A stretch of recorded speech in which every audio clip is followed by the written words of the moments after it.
Nothing in Fairmont Crest ever truly collapses in public without first cracking in private, and that is what makes the night at Uptown so dangerous. What should have been an elegant double date becomes something uglier the moment Joey loses control and lets his bitterness rip through the table like a blade. Vanessa feels the humiliation before anyone else does, not because she is shocked by his temper, but because she recognizes the warning signs of a man who is no longer measuring what he says. His rage is not the rage of someone merely offended. It carries the heat of resentment that has been building for too long, fed by old grudges, class hatred, and the corrosive belief that everyone around him has hidden their sins behind polished reputations.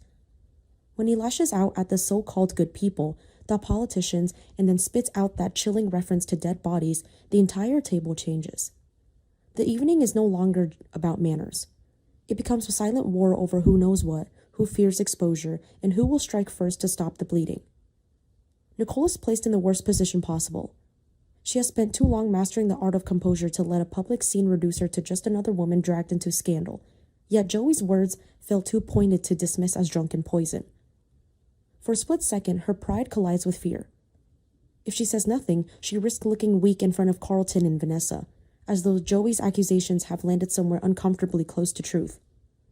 If she retaliates, she risks shattering the immaculate image she has built so carefully, the image of the woman who never loses control because she never has to.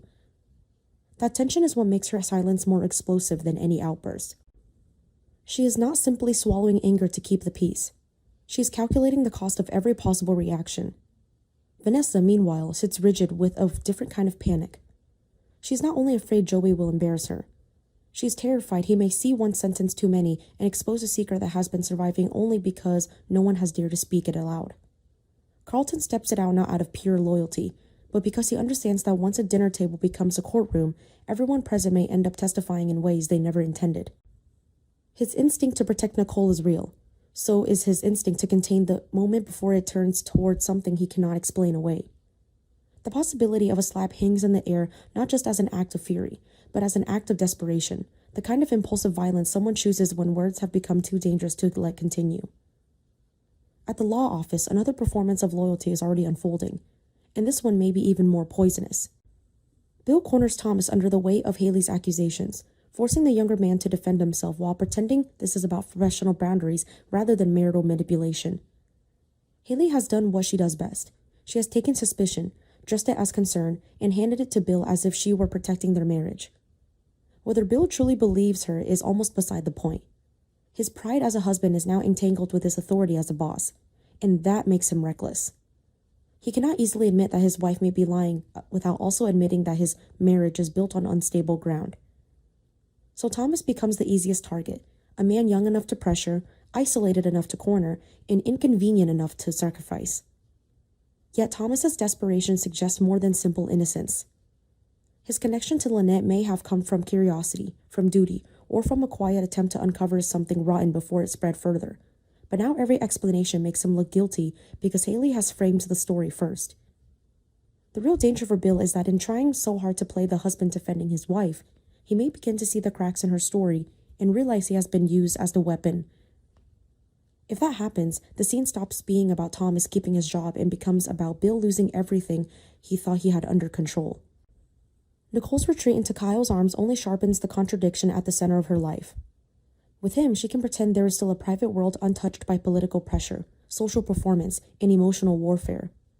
Their connection feels intoxicating precisely because it offers escape, but escape is not the same as peace. Her sudden softness towards him after keeping him at a distance suggests not only desire, but exhaustion. She wants a refuge, somewhere she can stop being the woman everyone watches and judges. Kyle may genuinely care for her, but in a world like this, even tenderness feels suspicious. The faster the comfort comes, the more likely it is to be covering another wound. Nicole may tell herself she is choosing happiness, yet it feels just as possible that she is using him to outrun the pressure building everywhere else around her.